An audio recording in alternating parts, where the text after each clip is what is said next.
Hi friends, இன்றைக்கி என்ன வீடியோனா இன்ஸ்டாகிராமில் போனது பயங்கர ஷாக்குங்க. 69 வயசு தாத்தா ஒரு 8 வயசு பொண்ணுக்கு பாலியல் கொடுமைப்படுத்திருக்காரு. பட் ஆனால் அதையும் சொல்லக்கூடாது. அந்த வயசான தாத்தா மிரட்டியிருக்காரு. அவர் 69 வயசு, சாகிற வயசு 70 வயசு தாத்தாவுக்கு இது ரொம்ப தேவையாங்க. அந்த 8 வயசு பொண்ணு கொடுமைப்படுத்தி சொன்னால் மிரட்டி வச்சிருக்கிறாரு. ஆனால் அதை மீறியும் சொல்லி இப்போ பிடிச்சிட்டாங்க. பட் இருந்துமே பாருங்கள், நான் அந்த வீடியோ சைடில் உங்களுக்கு நான் போட்டு காமிக்கிறேன். அது அவ்வளோ கெத்தாக போகிறாரு. இத்தனைக்கும் அந்த அவரோட பையனும் போலீஸாக இருக்கிறாங்க. ஒருவேளை அதனால் தப்பு பண்ணாரோ என்னெல்லாம் நமக்கு தெரியாது.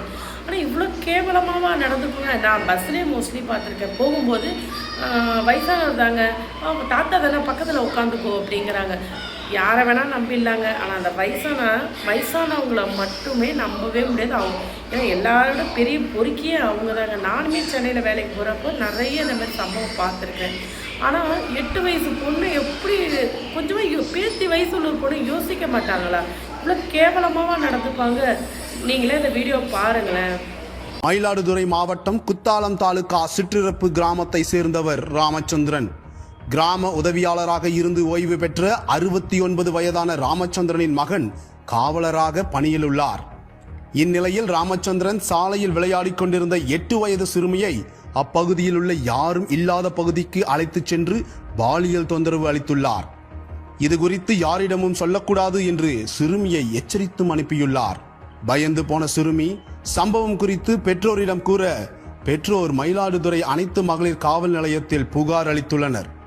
அதன் பேரில் பார்த்தீங்களாங்க, அது பார்க்கவே என்ன சொல்றது இல்லை. 69 வயசு 70 வயசு, இவர் இன்னும் சாவர வயசு. இந்த வயசுல இது இவருக்கு தேவையாங்க. அது 8 வயசு பொண்ணு பேத்தி.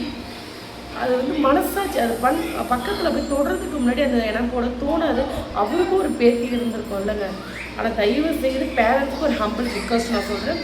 தயவு செய்து நீங்கள் எங்கேயாவது வெளியில் போகிறதா இருந்தாலும் சரி, உங்கள் குழந்தைங்கள உங்கள் கையில் வச்சுக்கோங்க. வீட்டில் கூட யார்கிட்டையும் விட்டுட்டு போகாதீங்க.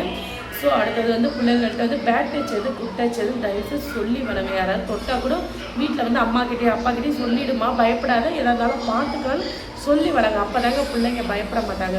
ஆனால் உலகத்தில் இன்னும் பாதி பேர் சொல்லாமல் பயந்துருக்காங்க இருக்கிறாங்க. வீட்டில் அம்மா சொன்னால் அடிப்பாங்களோ, நீ ஏன் போனான்னு கேட்பாங்களோ. தயவுசெய்து சொல்லும்போது என்ன சொல்கிறாங்கன்றதை தயவு காது கொடுத்து கேளுங்க. இல்லைனா இந்த மாதிரி தான் பின்னாடி எல்லாம் முடிஞ்ச பிறகு தாங்க பிரச்சனை தெரிய வரும். ஸோ அதே மாதிரி ஆம்பளை பிள்ளைங்களுக்கும் பேட் டச் எது குட் டச் எதுன்னு சொல்லி வளங்க. இதுக்கான தீர்வு எப்போ வரும்ன்றது தெரியல.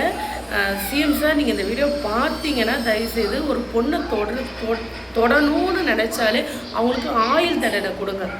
தொட்டுட்டா அவனுக்கு தூக்கு தண்டனை கொடுங்க. அப்போ தாங்க ஒவ்வொரு பொண்ணையும் ஒரு வயசானவனும் சரி எவனை இருந்தாலும் தொடர்றதுக்கு முன்னாடி அவனுக்கு உயிர் பயம் வரணும். தொட்டா அவ்வளோதான் நமக்குன்னு. அப்படியாவது தெரிஞ்சுதா என்னன்னு தெரியல.